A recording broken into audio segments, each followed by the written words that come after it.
Boa tarde, que a paz esteja com todos, amém? É sempre o início, tá? Pedindo que o amor do Pai, a graça do Filho e as consolações do Espírito Santo estejam conosco, tá? Que Ele termine a boa obra que começou em nossas vidas, tá? Mas para isso a gente precisa querer, tá? Precisa se deixar ser reconstruído, tá? Entendendo que essa nova vida não se mescla à velha vida, tá? Não se pode fazer essa mistura não existe, tá? E que o Senhor seja sempre por nós, tá? E que Ele continue sendo o nosso pastor, amém? Gostaria de compartilhar, como sempre, com você, tá? Um pensamento de Deus, um evangelho de Deus, um sopro de vida, tá? De Deus em nossas narinas, que isso aqui realmente nos dá vida, tá? Que se encontra no texto, tá?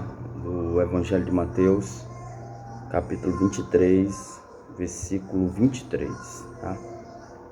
Que Jesus diz: ai de vós, escribas e fariseus, hipócritas, porque dais o dízimo da hortelã, do ento e do cominho, e tendes negligenciado os preceitos mais importantes da lei, a justiça, a misericórdia e a fé.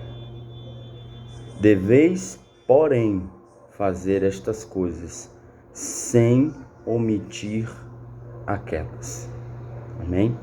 E se eu pudesse intitular, querido, esse pensamento de Deus, esse evangelho de Deus, esse sopro de Deus, tá? Nessa tarde, eu chamaria de omissão, ou uma palavra mais conhecida, tá? Negligência. Amém? E quando eu falo isso, querido, eu me falo pelo próprio clima, às vezes, que a gente vive, né? Quando um médico, tá? Ele não receita um medicamento errado, não dá um tratamento correto, tá? Esse médico, ele é processado, tá certo? Por negligência médica, né? Quando alguém da área da finança, né, causa um prejuízo, causa um dano a quem ele representa, tá? Essa pessoa cometeu uma fraude financeira, tá? E que nome se dá, tá? A mim, filho de Deus, que nome se dá a mim, tá? Embaixador de Cristo neste mundo, quando realmente eu não cumpro com aquilo que eu devo cumprir, quando eu não sou aquilo que eu deveria ser, tá? E eu gostaria de conversar com você sobre isso nessa tarde. Por isso, intitulo a mensagem de omissão ou negligência, tá? E antes da gente entrar mais profundo nesse texto, tá? Faço as minhas, querido, as palavras do apóstolo Paulo, tá? Todos estão esperando alguma coisa, tá? O mundo espera a manifestação dos filhos de Deus, ou seja, o mundo espera a nossa plenitude em Cristo. Nós, cristãos, tá? A noiva do Senhor, esperamos o nosso Senhor, né? Esperamos o nosso Salvador, esperamos o nosso noivo. Assim como os céus, tá? Espera realmente uma postura, espera realmente uma decisão definitiva nossa, como filhos, como servos e como noiva do Senhor. Eu acredito, querido, que Cristo não está preparando mais nada, tudo já está preparado. Então, o que falta ou o que está faltando, tá? É a igreja tomar uma postura. É a igreja se decidir naquilo que realmente ela quer. É a igreja, a noiva, realmente decidir aquilo que realmente ela ama, aquilo que ela deseja. Continuo fazendo minhas as palavras do apóstolo Paulo. Apóstolo Paulo, querido, diz que a gente tem que ser fiel e andar segundo a nossa santa vocação, tá? E quando a gente fala andar segundo a nossa santa vocação, a gente tem que começar a fazer isso sempre partindo na família, tá? Eu acho que há um erro, tá? De trocar os níveis, tá? E isso nunca dá certo, tanto é que o próprio Deus nos ensina isso. No primeiro dia faz uma coisa, no segundo outra, no terceiro outra, e cada dia vai dando um complemento, uma sequência a algo. Então, assim, eu tenho que ser fiel à minha santa vocação, primeiramente dentro da minha própria casa, tá? Apóstolo Paulo disse que ele quer completar a sua carreira. Apóstolo Paulo disse que ele quer cumprir com o seu ministério até o último da sua vida, e isso começando em casa. Só que a gente inverteu as coisas, tá? A gente começa justamente da igreja, aí vem pelo mundo e quer terminar isso em casa. E não é isso que o apóstolo Paulo nos ensina. Ele diz que tudo começa primeiramente em casa. Depois, quando a gente sai de casa, a gente não se dá de cara com a nossa congregação, a gente se dá de cara na rua, com o mundo. Então, primeiro em casa, depois no mundo e logo em seguida na congregação que eu estou, tá? E quando eu falo de a gente, tá, andar digno da nossa santa vocação ou cumprir a carreira e o ministério que recebemos, quando eu falo isso, baseado dentro da própria palavra, querido, eu tenho que começar primeiramente em casa, tá? E eu tá? Como filho de Deus, tá? Noiva amada do Senhor, o meu primeiro ministério recebido, querido, foi de filho. E eu tenho que andar digno na minha santa vocação. A Bíblia diz: honra o teu pai e a tua mãe, para que os teus dias se prolonguem. Eu não faço isso porque sou pastor. Eu faço isso porque a vocação inicial que eu recebi foi ser filho. A carreira inicial que eu recebi foi ser filho. O ministério inicial que eu recebi foi ser filho. E dentro do que a gente acabou de ler do texto de Mateus, eu não posso ser negligente com relação a isso, porque eu estou cumprindo ou fazendo outras coisas. Depois de filho, eu me tornei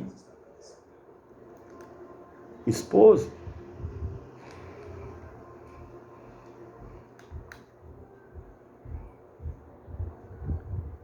A minha esposa não casou com o pastor, ela casou com o Francisco.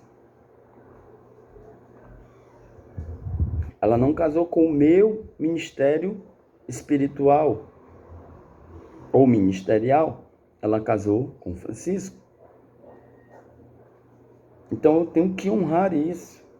E o apóstolo Paulo fala que eu andar digno disso, da minha santa vocação, eu cumprir, tá, a minha carreira, eu cumprir o meu ministério como esposo, fala que eu sou o chefe da casa. Não no sentido de autoritarismo, tá? Mas um chefe, querido, que a esposa me vê ou vê em mim um pastor, não um pastor de uma igreja, mas um pastor da família. Se toda esposa entendesse que o pastor da sua família não é o pastor da congregação, mas ele mesmo, muitas realidades mudariam. Muitas coisas ruins deixariam de existir, porque ele entendeu que como chefe de dentro de casa, ele é o pastor da sua casa. A minha esposa vai ver em mim um conselheiro. Ou seja, o melhor amigo dela serei eu. Não uma melhor amiga, não um melhor amigo. Isso não existe. Não estou dizendo que não se possa ter isso. Eu estou dizendo que, biblicamente falando, o conselheiro de dentro da casa sou eu. E não é aquela história de que assim, tá bom, eu sou o conselheiro, pois faça o que você quiser. Não. Quem dita a orientação sou eu. Repito, não é autoritarismo. É por aquilo que rege as Escrituras. É por aquilo que Jesus pede para que haja, então, uma harmonia dentro da família. A esposa enxerga em mim, querido, um protetor. que fará de tudo dentro da palavra, dentro da vontade de Deus, para proteger a família. Quando eu entendo que eu tenho que andar, querido, de acordo com a minha santa vocação, cumprir minha carreira, cumprir o meu ministério, a minha esposa entende, querido, que ela é o coração do processo. Se eu sou a mente, ela é o coração. E por ela ser o coração, é ela, querido, que vai trazer justamente o que? Vida e harmonia para dentro do lar. Tá? É ela que vai trazer a esfera do afeto, a esfera do amor, a esfera da compreensão, já que o homem é mais razão. E quando o homem entende, compreende, tá? A carreira que está correndo, o ministério que recebeu, anda de acordo com a sua santa vocação, querido. Se a esposa entende isso, e se isso fica bem claro para os filhos, cumpre-se então, querido, o desejo de Deus para a família, onde não há indisciplinas, onde não há, querido, choques, onde não há, querido, rupturas, onde não há prejuízo, onde não há desequilíbrio, sabe? Onde não há um se revoltar com Deus. Não há. Agora, quando essas coisas não são obedecidas, ou quando essas coisas são negligenciadas, ou quando essas coisas são invertidas, a gente vê essa podridão e essa nojeira que a gente vê hoje. Pastores caindo em adultérios, filho de pastores desviados. E deixa eu ser bem sincero, isso não é culpa do diabo. Isso muitas das vezes, querida, porque somos omissos e negligentes. A carreira que nos foi nos posta, ao ministério que nos foi entregue, a santa vocação a qual fomos chamados. Então, primeiramente, isso começa em casa. Se eu consigo, querido, viver isso, essa carreira, esse ministério, essa vocação em casa, querido, automaticamente quando eu saio na rua, a rua vê então a manifestação dos filhos de Deus. É tudo muito simples.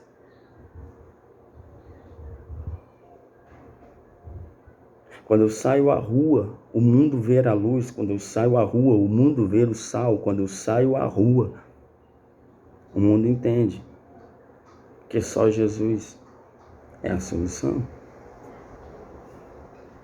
Quando eu chego na igreja, querido, cumpre-se o que a palavra diz. E a palavra deixa várias exigências para aquele que quer, querido, o episcopado, ou para aquele que quer exercer algum cargo de liderança, algum cargo de confiança dentro da igreja. Fidelidade, principalmente aonde? Lá em casa, porque tudo começa em casa. Fidelidade à esposa, marido de uma só mulher, que sabe cuidar bem da sua casa, que sabe governar bem o seu lar, que tem os seus filhos debaixo da disciplina do Senhor. Ou seja, quando lá na base, lá na fonte, lá no alicerce, realmente é feito o dever de casa, querido, vida congregacional se torna muito mais prazerosa, muito mais realizadora. Agora, repito, quando a gente cai nessa fantasia de omissão e negligência, e quando a gente inverte, então, querido, os tempos, a gente acaba colhendo de coisas ruins. Amém? Então, isso foi o que o apóstolo Paulo nos deixou em entendimento daquilo que o próprio Cristo aqui agora está falando. Eu vou repetir o texto. Mateus 23, 23. Ai de vós, escribas e fariseus hipócritas, porque dais o dízimo da hortelã, do ento, do cominho, e tendes negligenciados os preceitos mais importantes da lei, a justiça, a misericórdia e fé. Deveis, porém, fazer estas coisas, sem omitir aquelas. E a pergunta que se faz, querido, é: que aquelas? O que é que Jesus está falando? O que é que Jesus, então, ele está trazendo à memória para que haja cura, para que realmente haja restauração, tá? E antes da gente se aprofundar, a gente tem que entender o quê, querido? Os escribas e os fariseus, tá? Haviam aumentado a lista dos itens do qual se exigia o dízimo, tá? De modo a incluir as ervas mais insignificantes. Ou seja, eles acrescentaram mais ervas para assim poder ter um nível maior de arrecadação. Os fariseus também, querido, junto com os escribas, tá? Viviam arrumando pretextos na lei para entrarem em brigas, principalmente com viúvas ricas, para que assim pudesse, a palavra certa é essa, tá? Extorquir, tá? De forma financeira a riqueza dessas pessoas, tá? E isso tudo tá em nome da religião, em nome, tá, de Deus. Os escribas, tá, eram membros de uma profissão altamente respeitada. Eram os estudantes profissionais da lei e os seus defensores, tanto das escrituras quanto das tradições rabínicas. Eram responsáveis em ensinar, instruir sobre a lei ao povo. Os escribas, na verdade, querido, é só uma palavra nova para aquilo que os levitas faziam no Antigo Testamento. A Bíblia vai falar no Primeiro Testamento, não gosto muito dessa palavra antigo, mas do Primeiro Testamento. Para me conhecer o Filho, eu tenho que conhecer os pais. Então, para me conhecer o Segundo Testamento, eu tenho que conhecer o primeiro, tá? Então, os levitas é que tinham essa função, tá? Eles tinham essa responsabilidade em saber, em ser instruídos, em serem mestres, para que assim pudessem então ensinar todo o povo, tá?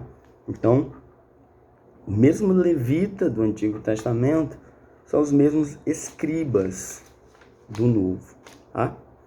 E quem eram os fariseus, tá, querido? Eram doutrinariamente ortodoxos. Seu zelo pela lei mosaica os levava a uma observância estrita, embora externa e degeneralizada, da lei e das suas tradições interpretativas. Conheciam as escrituras, davam o dízimo, até jejuavam e oravam. Se julgava justo aos seus próprios olhos. Mas, no entanto, Jesus os chama aqui de hipócritas. Quem eram então, os fariseus do Primeiro Testamento? Ora, os fariseus do Primeiro Testamento, tal como você conhece do Velho Testamento, querido, eram os sacerdotes.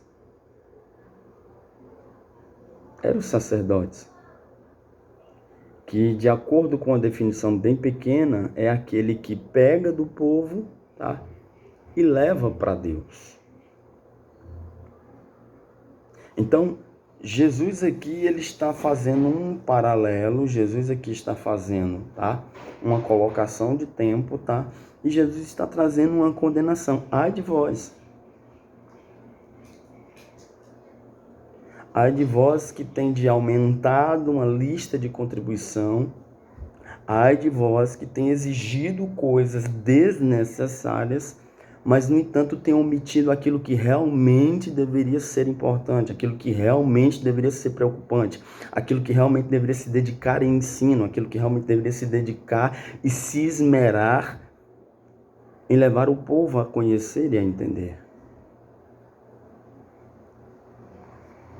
E eu quero aprofundar, querido, ainda mais, tá, o que nós estamos conversando, tá, lendo 1 Pedro, tá, vou até abrir aqui, para a gente poder ler junto, 1 Pedro 2,9, tá, 1 Pedro 2,9 diz assim: vós, porém, sois raça eleita, sacerdócio real.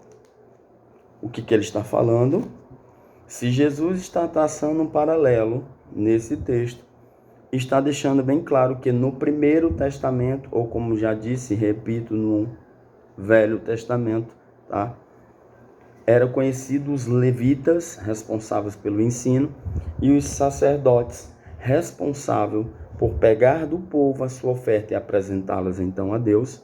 Nesse momento, no tempo de Jesus, Jesus está dizendo que os escribas, a função dos levitas é o que eles estão fazendo agora, ou deveriam, e que os fariseus, que são os sacerdotes, quem está fazendo essa função são hoje. Mas aí vem então Pedro e traz para o meu tempo e para o teu tempo, e ele fala que nós somos, querido, a geração eleita. Quem era a geração eleita? Quem era a geração separada no Primeiro Testamento? Os levitas. E quem era o sacerdócio real? São os sacerdotes da linhagem de Arão. Então pesa hoje sobre mim, pesa sobre você essa exclamação de Jesus.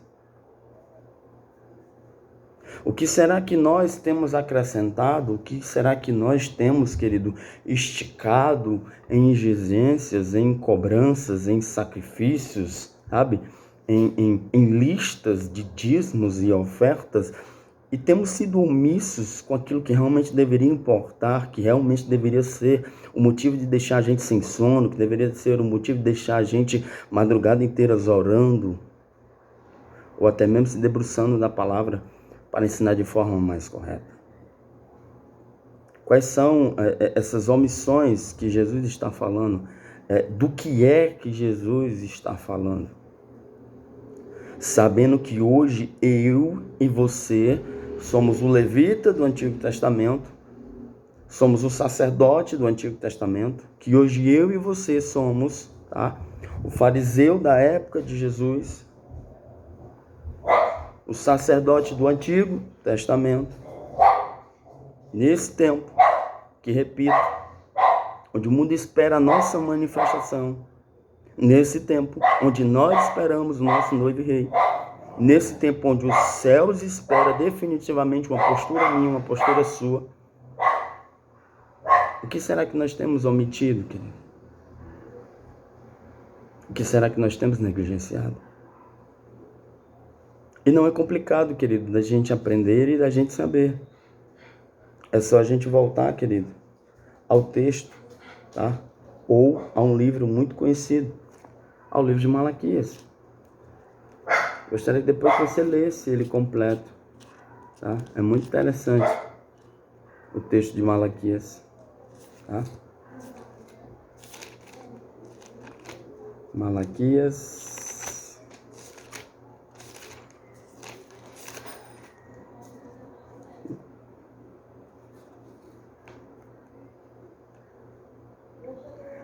O livro de Malaquias, querido, tá?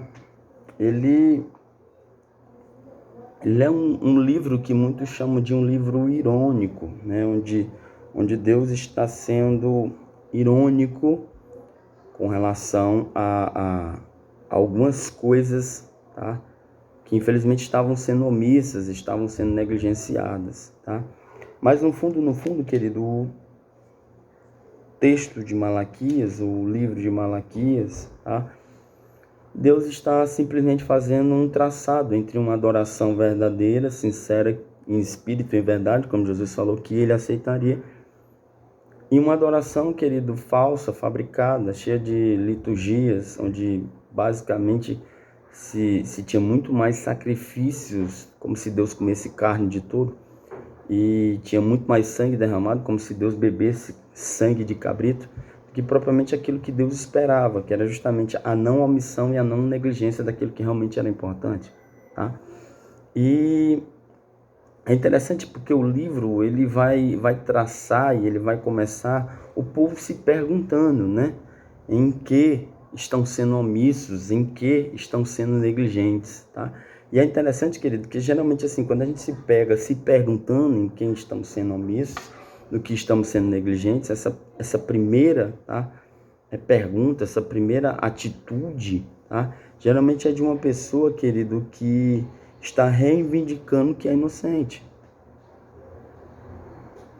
Ah, Senhor, mas Eu não sei no que eu estou sendo negligente. Eu não sei se no que eu estou sendo omisso. Ou seja, é uma autodefesa. E ao mesmo tempo, querido, acaba sendo uma autocondenação. Porque no fundo, querido, quem é guiado pelo Espírito Santo sabe onde está sendo omisso. Quem tem a mente de Deus, quem tem o sentimento de Cristo, quem quer comer a mesma comida que Cristo comeu, que é fazer a vontade do seu Pai, sabe quando você está sendo omisso e sabe quando você está sendo negligente. Mas, no entanto, Jesus começa, querido, respondendo, tá? Através do Espírito Santo, pela boca do profeta Malaquias. De que estaria sendo omisso os levitas do seu tempo, os sacerdotes do seu tempo? Onde estaria sendo omisso os escribas do seu tempo, os fariseus do seu tempo? O que estaria sendo omisso a igreja no seu tempo atual? E Jesus responde através do livro de Malaquias: na adoração. Na adoração. Tá? Geralmente, querido, no Antigo Testamento, a adoração era realizada através de um animal. E pela lei de Moisés, a gente precisa compreender isso, querido, com uma veracidade grande. O animal, ele passava um ano, entenda isso, por favor, ele passava um ano na casa do ofertante. O ofertante dava banho, o ofertante alimentava, o ofertante cuidava, o ofertante não deixava adoecer, não deixava se machucar. O animal passava um ano na companhia do ofertante. Só depois de um ano é que esse animal era levado de casa para o templo, de casa para o santuário, para ser oferecido em adoração a Deus. Quero lembrar aquilo que a gente conversou alguns minutos atrás. Paulo a nos ensinar. Cumprir a nossa carreira, cumprir o nosso ministério, ser fiel à nossa vocação, começando em casa. E qual era a problemática, querido, que estava acontecendo? Tá? É que os animais estavam sendo oferecidos, querido, tá? Muitas das vezes fêmeas, o que a lei condenava, defeituosos. Que nível de defeito? Cegos, coxos, doentes e até mesmo imundo, tá? A palavra em hebraico para animal imundo, querido, tá? Significa carne podre. Para você ter uma ideia, eles estavam levando animais já em estado de decomposição.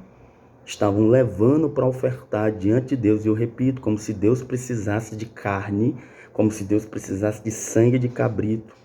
O salmista diz: meu é o mundo e todos os animais que estão na terra, todas as aves que voam são minhas. E no entanto estavam levando, querido, animais podres para sacrificar. Animais esses que até em um banquete para qualquer governante humano seria um insulto a essa autoridade. Esses animais estavam sendo levados em adoração a Deus. Deus preferia não receber o culto a receber uma adoração omissa. Aí eu começo a entender, querido, por que Jesus chega próximo ao fim do seu ministério terreno e começa a virar mesa de cambista. Começa a soltar os animais e as aves que estavam presas.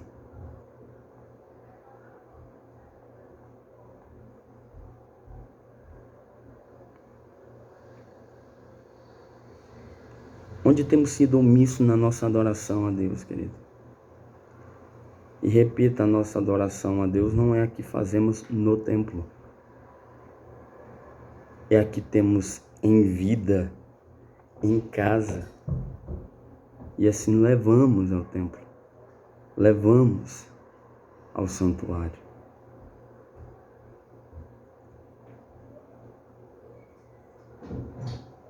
A minha oração, querido, e a minha sinceridade é que Jesus visite muita casa, muito templo e muita igreja virando, querido, mesa,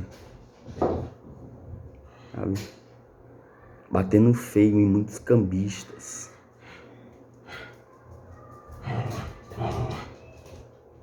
Muitos que têm esticado a lista de hortaliças para ter uma arrecadação mais e têm sido omissos em suas próprias adorações e têm sido omisso com a adoração do povo de Deus, simplesmente conduzindo o povo em algo artificial, em algo litúrgico, em algo ritualista, onde não tem vida, onde só há morte.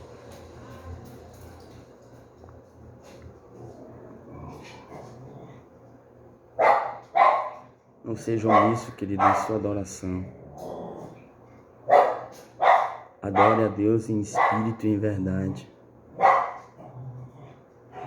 Em espírito e em verdade. Não seja omisso na sua adoração. Os serafins são santos porque eles vão se tornando aquilo que eles contemplam. Os serafins ardem em fogo porque eles vão se tornando aquilo que eles contemplam, aquilo que eles adoram. Quanto mais adoramos o Senhor nosso Deus, e de Jeremias dá a dica, de todo o coração, de toda a mente, de toda a força e com todos os meus recursos, eu vou me tornando cada vez mais a sua imagem e semelhança. Não ofereça, querido. Não ofereça sacrifícios de tolo, sabe? Não cometa o mesmo erro dos levitas, dos sacerdotes. Não cometa o mesmo erro, querido, dos fariseus e dos escribas. Não cometa. Levando uma vida, querido, de sacrifícios e mais sacrifícios, quando na verdade Deus espera simplesmente obediência. Simplesmente que se obedeça a sua palavra. Não seja omisso com a sua adoração. Porque quando você é omisso com a sua adoração, não se esqueça, você está ensinando outras pessoas.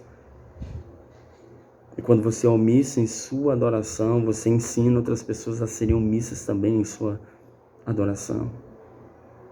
E a gente não pode esquecer, querido, nós esperamos a volta do nosso Messias, nós esperamos a volta do nosso noivo. A outra coisa que Malaquias, querido, pelo Espírito Santo, nos ensina, tá? É que os levitas, sacerdotes, escribas e fariseus, e hoje nós, igreja do Senhor, estamos sendo omissos e negligentes com relação, querido, ao ensino. Sabe? É impressionante hoje que, assim, é meia hora para isso, é 40 minutos para aquilo outro. Mas a palavra muitas das vezes se resume, querido, em 10 minutos, em 20 minutos e em meia hora. E se passar de meia hora, já é um insulto ao ouvinte, já é motivo de se olhar no relógio, já é motivo de se revoltar por causa do horário. Até onde eu me lembro, querido, é do pão da vida que nós iremos viver. É por meio da revelação, da iluminação da palavra que vai nos manter a nossa vida na rocha que é Jesus. Mas, no entanto, Jesus está dizendo que estavam sendo negligentes com relação ao ensino. E mais uma vez, querido, eu faço minhas as palavras do apóstolo Paulo ao seu filho na fé Timóteo, está lá em 1 Timóteo 4,5 ou 4,13.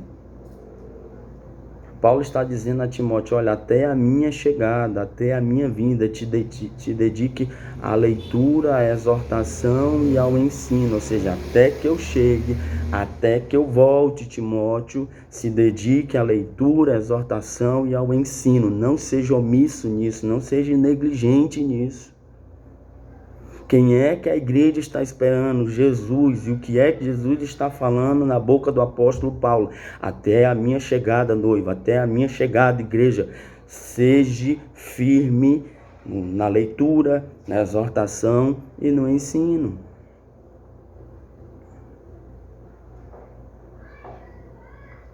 O ensino vem depois do estudo, ou seja, aprendizado. A gente comete muitos erros, querido. A gente quer ensinar sem antes aprender.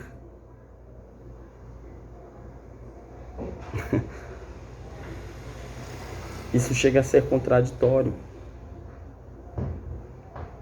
Isso é tão importante, querido, que o apóstolo Paulo, entenda isso, o apóstolo Paulo se sentindo indigno de começar a ensinar sobre Jesus, ele passa 3 anos e meio no deserto da Arábia aprendendo com o próprio Cristo para poder ensinar. E na época do Antigo Testamento havia levita e havia sacerdotes que não queriam perder tempo em aprendizado para poder ensinar. Como é que eu vou ensinar se eu não aprendi? Na época de Jesus, querido, havia muito escriba, havia muito fariseu que queria ensinar, mas não queria aprender. Como é que se ensina aquilo que não se aprende? E hoje em dia, querido, infelizmente, tem muito filho de Deus ensinando sem aprender. E a Bíblia está repleta, querido, de orientação com relação a isso. O próprio salmista diz que a gente deve tanger, ou seja, cantar, ministrar com arte e com entendimento, ou seja, para me poder ensinar, eu preciso aprender. A própria construção, querido, quando eles retornam, sabe, do cativeiro babilônico, Neemias diz que quando eles estão levantando os muros, tá, é uma mão na colher de pedreiro e a outra na espada. O que é isso? É símbolo da palavra. Eu só posso ensinar, construir, se primeiro eu tiver aprendido. Temos vários exemplos com relação a isso. Mas o apóstolo Paulo diz, irmão, que infelizmente hoje as pessoas não querem aprender. Elas querem ensinar, mas não querem aprender. E nem que para isso, querido, elas levantem mestres segundo as suas próprias vontades carnais, os seus próprios desejos pessoais. O apóstolo Paulo nos adverte com relação a isso. Uma das principais funções dos levitas era ensinar o povo. Mas eles estavam abandonando o aprendizado e demonstrando parcialmente ou favoritismo na aplicação da lei. Está vendo a complicação de não se aprender e querer só ensinar? Você acaba sendo, querido, parcial. Você acaba favorecendo a algo seu ou de seus próximos. Isso no reino de Deus, querido, é extremamente prejudicial. Extremamente. Se cometiam isso na época dos levitas, na época dos sacerdotes. Se cometiam isso, querido, na época de Jesus, os escribas e fariseus, isso acontece também nos dias de hoje. Isso acontece. As pessoas sendo omissas ao seu aprendizado, sendo omissas no ensino. E por causa disso, favorecendo as situações e sendo parciais com relação a outra. Lê o texto, querido, o livro de Malaquias, você vai ver aonde eles estavam sendo parciais, aonde eles estavam sendo, querido,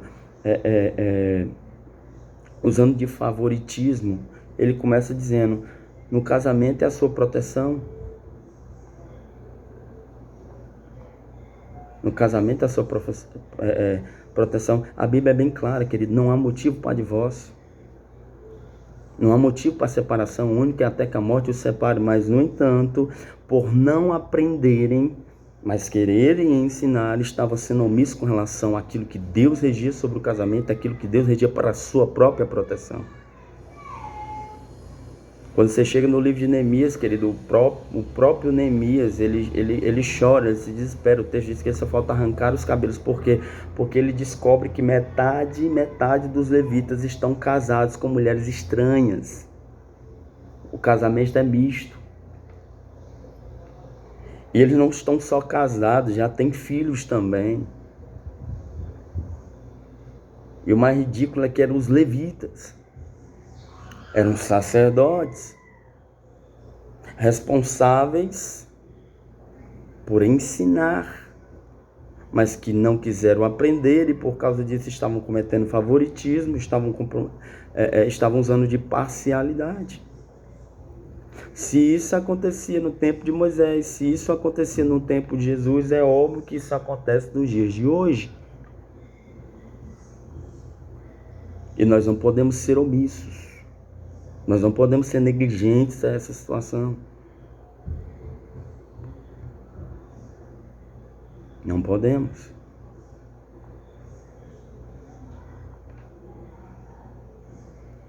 O que mais eles estavam sendo omissos, querido? O que mais eles estavam sendo parciais? Com relação ao divórcio e a crueldade que ele provoca. O divórcio nunca foi solução, querido. E quando a gente para e vai analisar, o divórcio ele só traz crueldade. Principalmente para os filhos. Que, repito, não pediram para nascer. Não pediram para ser colocado dentro dessa situação. Mas, no entanto, se eu não aprendo, eu vou ensinar besteira. Eu vou ensinar bobagem. Eu vou ser omisso e vou ser negligente. O que mais eles estavam sendo, querido, omissos e negligentes? O que mais eles estavam praticando parcialidade e favoritismo? O texto de Malaquias diz que na prática de feitiçaria. Na prática de feitiçaria. Quando você pega o texto, querido, de Samuel, você vai ver lá que a obstinação é pior do que feitiçaria. Você sabia que a religiosidade ela se torna muito mais perigosa do que a própria impureza? Porque Jesus certa vez falou, irmão, que publicanos, pecadores e prostitutas teriam entrada primeiro no reino dos céus. E muitos escribas e fariseus ficariam do lado de fora. Olha como a religiosidade ela é perigosa. Olha como para a impureza Jesus consegue alcançar por meio do seu evangelho. Jesus consegue alcançar por meio da salvação. O Espírito Santo ainda consegue convencer a pessoa. Agora, quando a pessoa realmente se esconde, se maqueia por detrás da religiosidade, querido, aí não tem palavra que o alcance, não tem Espírito Santo que o convença.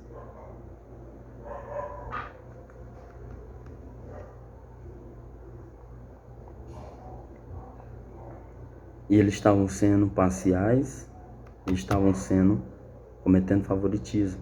Enquanto isso, a prática de feitiçaria rolando à torta e à direita. O que mais eles estavam usando, irmão, de favoritismo, de parcialidade, tá? Na prática do adultério. Na prática do adultério. O que mais eles estavam sendo, querido, omissos, negligentes, parciais, usando de favoritismo, tá? No cuidado com as viúvas. Já não havia mais o cuidado com elas. Mesmo porque elas já não tinham mais as hortaliças para oferecerem através de suas ofertas e dízimos. Que mais que eles estavam sendo, querido, omissos e negligentes através do ensino, e por causa disso usando de parcialidade e de favoritismo no cuidado do órfão e dos estrangeiros, querido. Eles estavam fazendo o mal parecer como bom. Eles estavam levando o povo a entender que Deus se agradava do mal e por isso não traria juízo. Olha como isso é sério. Tanto na época de Moisés, levitas e sacerdotes, como na época de Jesus, escribas e fariseus, eles estavam tentando fazer o mal se passar por bem. Eles estavam tentando levar o povo a entender que estava se agradando daquela situação ao ponto de não trazer juízo.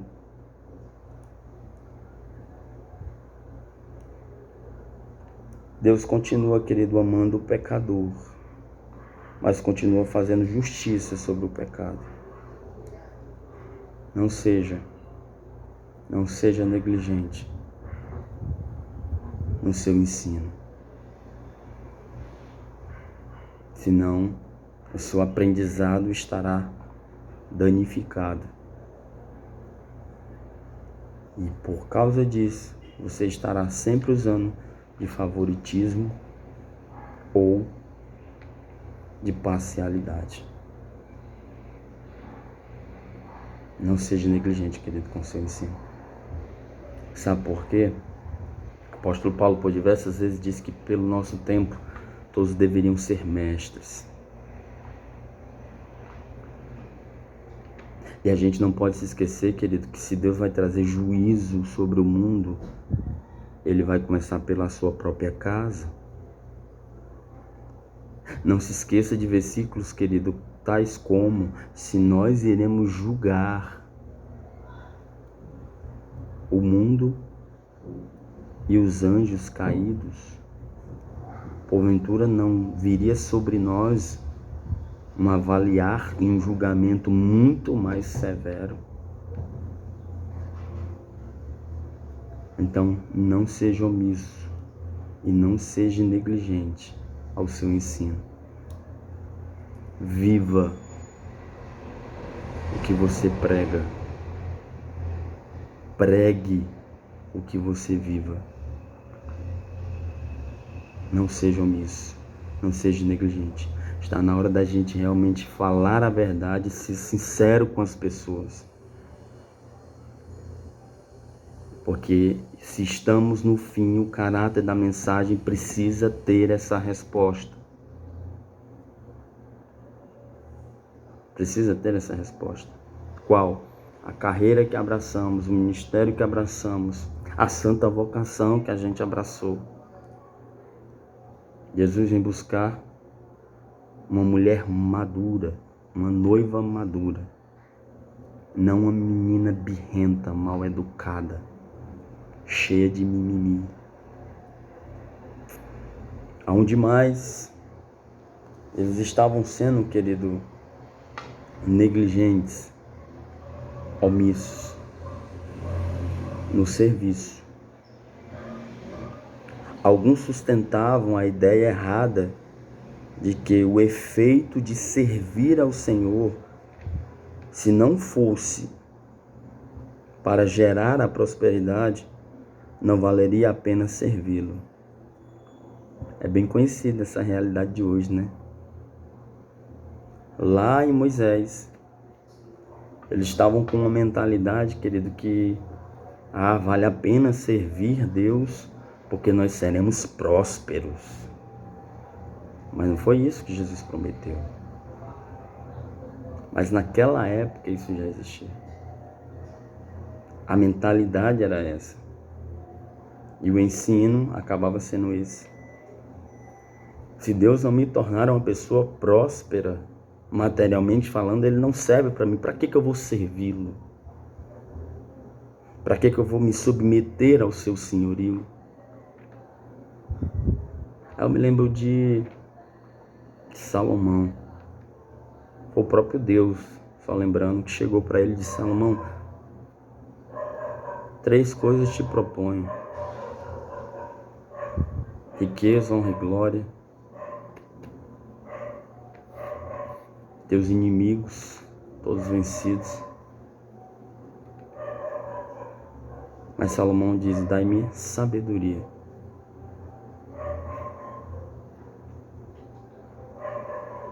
Então, meu querido, se essa é a sua ideia, se isso é o que você acredita, que servir a Deus, e deixa eu ampliar mais isso, servir a Deus, querido, não é ir à igreja, tá?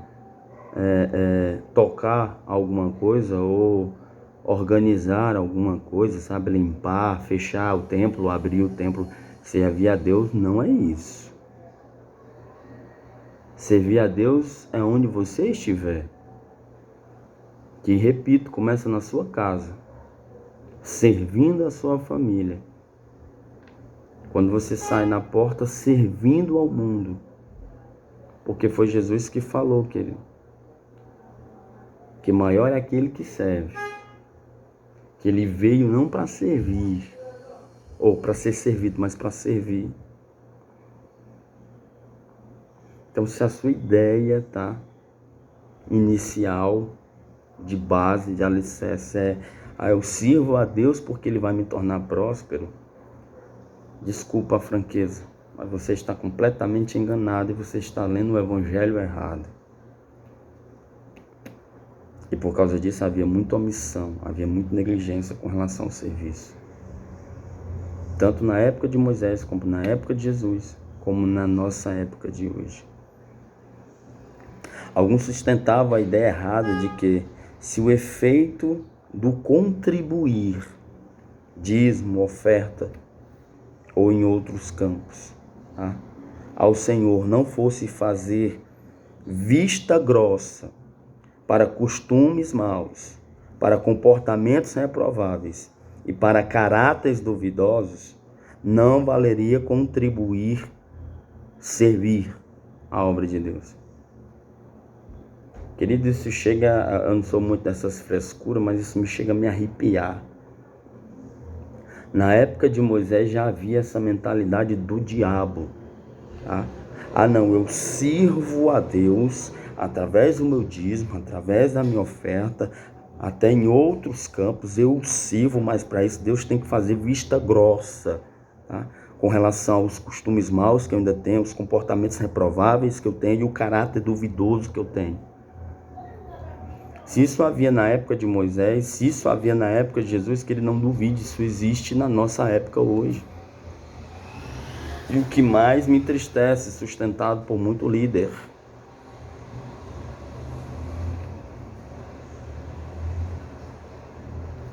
a omissão na área do ensino, do serviço, perdão.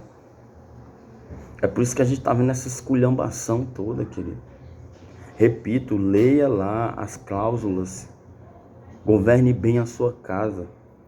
Tem muita gente servindo ao Senhor com a casa toda esculhambada. Esposo de uma só mulher, que não seja dado a embriaguez, que seja respeitoso, que seja amável, que seja realmente fiel.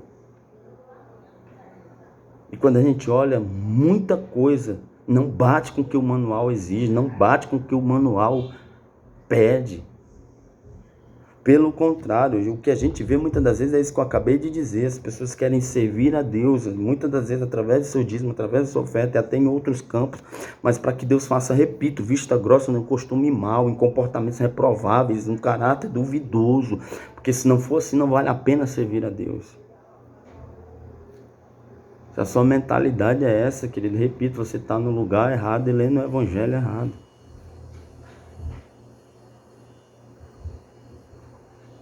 Não seja omisso na área do seu serviço. Não seja. O uso que o indivíduo faz do seu dinheiro, querido, é com frequência um termômetro da sua espiritualidade. Isso está lá em 1 João 3,17. Você sabia que essa área financeira, ela diz muito sobre a sua espiritualidade? Muito. Baseado no que eu acabei de ler anteriormente. ou porque eu sirvo em amor, pautado com aquilo que realmente pede, como por exemplo o aparecimento dos diáconos, né? Homens cheios de fé, de sabedoria, de entendimento, cheios do Espírito Santo. Ou eu uso então, querido, o meu dinheiro também demonstrando o meu termômetro de espiritualidade altamente frio, tentando comprar favorzinho de pastor, tentando comprar favorzinho de posições. Não seja omisso. A igreja, ela tem um dono. E esse dono pagou um alto preço por ela. Todas as omissões, todas as negligências um dia virão à tona. Pagaremos por isso.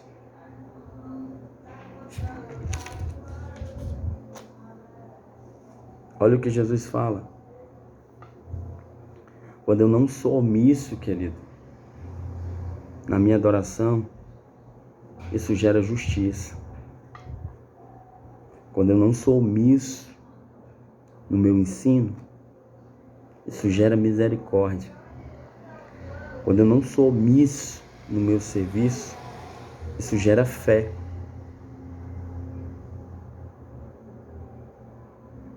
E quando isso, querido, é alcançado,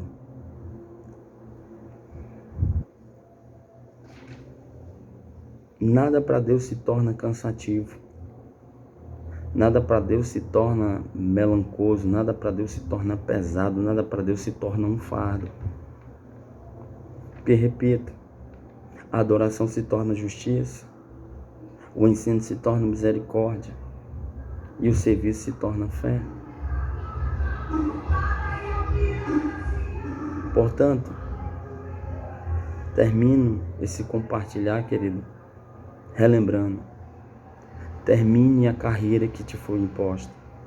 Cumpra o ministério que Cristo te confiou, que começa na sua casa, no seu lar, no papel e função que você exerce.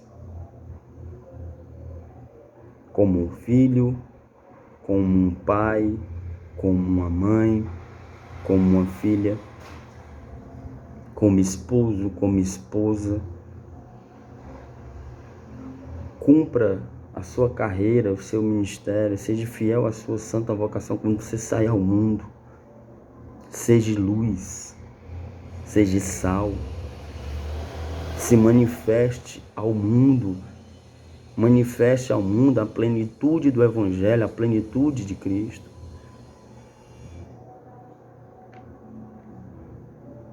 Seja fiel, querido, à sua carreira, ao seu ministério, seja fiel à sua santa vocação, querido, na sua adoração, no seu ensino, no seu serviço, sabendo que para o Senhor nenhuma obra ela é em vão. Então, Maranata, ora vem, Senhor Jesus. E equibala, eu saí do mundo sem ter direito à volta. Maranata, dizemos nós, olhando para o céu, esperando o nosso noivo. E equibala, diz os céus olhando para nós, para baixo, para a noiva. Saia do mundo sem ter direito à volta. Boa tarde a todos e um grande abraço.